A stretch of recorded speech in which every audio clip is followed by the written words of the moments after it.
My driver told me about a twig cut. Thomas and Percy didn't hear or understand about Toby. Percy smiled to Thomas. He knew he was occurred about something.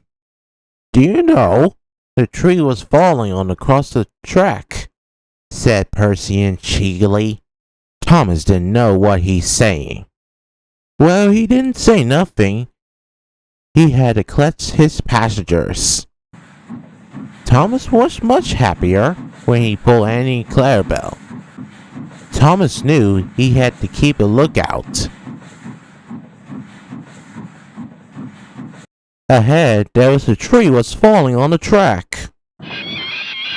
Thomas stopped just in time. Thomas's guard went for help.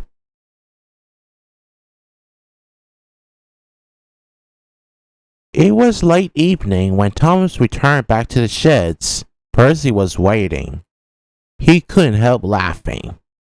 It's not my fault. It was a fallen tree. Percy couldn't help chuckled. Because you're laying by the falling tree? Thomas didn't say no more. He went to sleep. By follow next morning, Percy had to collect some deliveries and some quarries and dairies.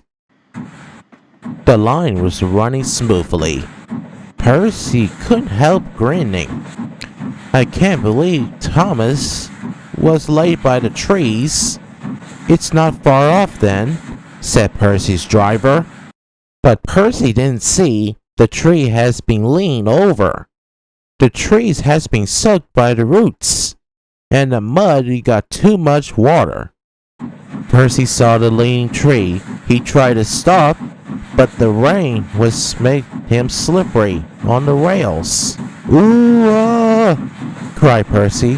When he close to the branch, he hit the twig. Ouch! Said Percy. His driver stopped the train. His crew was alright, but Percy got stung and stung on his face, on his eyes, by the twigs. Percy's driver and fireman went for help to clear the trees. It was later evening when Percy returned home to the sheds. Thomas was waiting. Well, well, laughed Thomas. It seems you like had the twig cuts. After all, Percy found himself rather silly.